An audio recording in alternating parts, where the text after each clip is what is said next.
My name is Katya, I'm 30 years old. I'm from Kiev. I work as a creative producer with social projects mostly, but also advertising. When I heard news about possibility of the war, I didn't believe it, obviously, but my grandparents are 87 years old and I needed to have some plan in case it's happening, so I made international passports for them in January.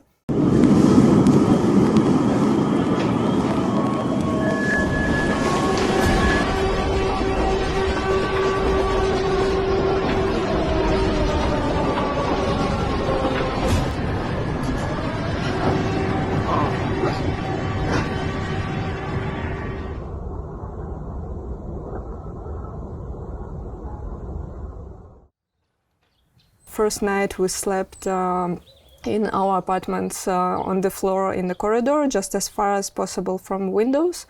And next day we start our evacuation trip to Western Ukraine. Because my grandparents has dementia, so I decided not to tell them that war started. I just tell them that there are some ecological problems in Kiev and all kids and old people has to temporarily go somewhere else. Lviv takes around 7 hours, but it took us 18 hours in total. I went with my two grandparents, my husband Alberto, he's Spanish, and my aunt Inga, she's 60 years old. On the way we saw a lot of car accidents and abandoned cars on the roads. There's really big problem with the petrol almost all around Ukraine now, so a lot of cars just run out of gas and they stuck in the middle. We managed to get to Lviv, and then just in 60 kilometers from Lviv we stuck in traffic jam for 5 hours at night.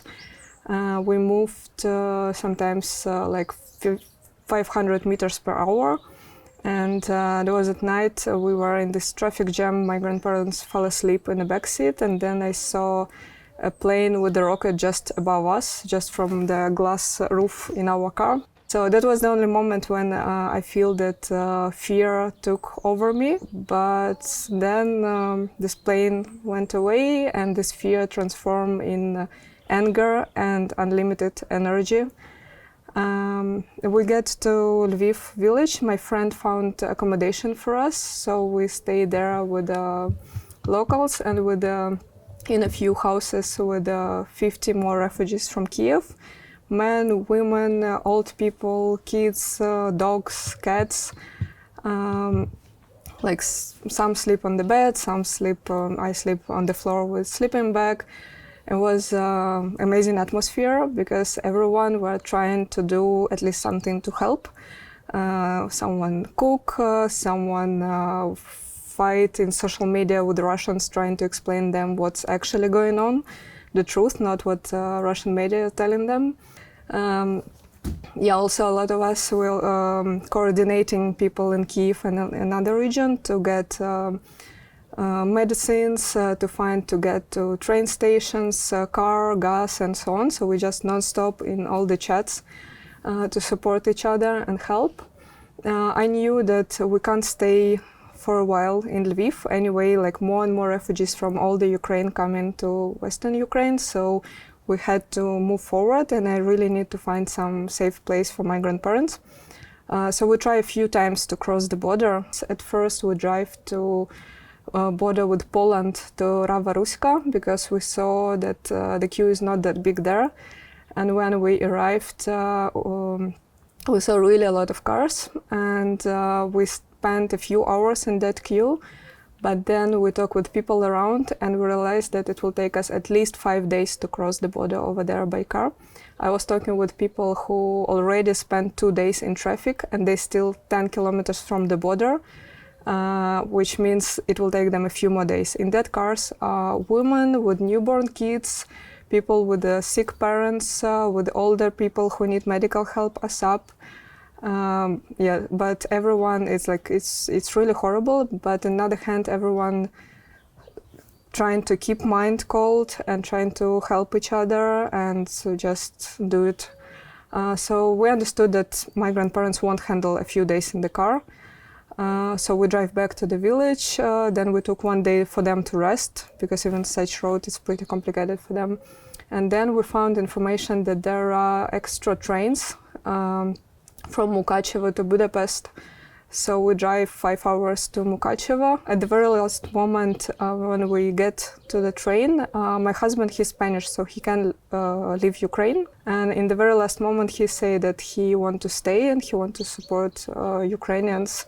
And right now he's driving to Kiev to bring humanitarian help and vests and helmets to the friends who stay there, and also to drive more kids and older people from Kiev to Western Ukraine. So yeah, we took a train. It took us 9 more hours to get to Budapest. It's amazing how Hungarian people support us on the way in the stops, and here my friends help us to find amazing accommodation. My grandparents think that we're on holidays in some palaces, and we're really thankful for this. My plan now, because my grandfather, he's a Holocaust survivor, he's a Jew. In Zurich, there's some Jewish community who propose us to host my grandparents and give accommodation for them. And my plan now is to bring them, my aunt and my grandparents, to Zurich, help them to settle, to stay, and then I want to go back to Ukraine. My plan is to find more humanitarian help. First of all, we need medicines. Have a list of like specific medicines for people with oncology, with HIV, with different like sickness that they need it permanently. Also, we need vests, helmets, and like other goods. So I will try to contact my friends in Europe and organize some cars to go there to bring this, and then to help more Ukrainian women and old people and people who need medical support to get out of Ukraine so they can have a safe place to stay. Meanwhile, there are also a few towns that are surrounded by Russians, and they don't have access to medicines and food and water and so on. And my friends right now are trying to organize these green corridors to provide humanitarian help to these places. And there are these drivers, volunteers, who are not afraid to drive through Russian military and Russian tanks to bring medicines and goods, but we need more such drivers. We need help with organizing green corridors to Chernihiv, Kharkiv, Nova Kakhovka and Sumy for today. And we really need also some support with the borders, maybe more extra trains where people can sit and get to European countries. And I see so much help and support from all the Europe. We really appreciate it, we see it, and it's very important for us. And it's very important to host older people and kids and people with medical needs somewhere in Europe. We don't need much, but just some safe, quiet place that's something needed, so then their relatives won't worry that much and would focus on defense of our country. My mother and my brother staying in Kiev. My colleagues, they join defense forces, they are volunteering.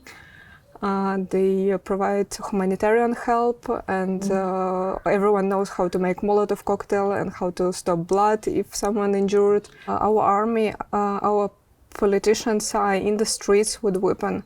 Our artists, businessmen, people who run restaurants, people who work in these restaurants, everyone all volunteering or in the street fighting and protecting. And obviously, yeah, if you see numbers, Russia has more planes and more rockets, right, in total. But there's no way we will stop. There are Ukrainian old ladies who come in front of the tanks and stop them, who come to soldiers with the guns and say to get out from our lands. There are people who steal the tanks from Russians. So we're not gonna become part of Russia. That's not gonna happen, no matter how many tanks and bombs they have. We will not surrender.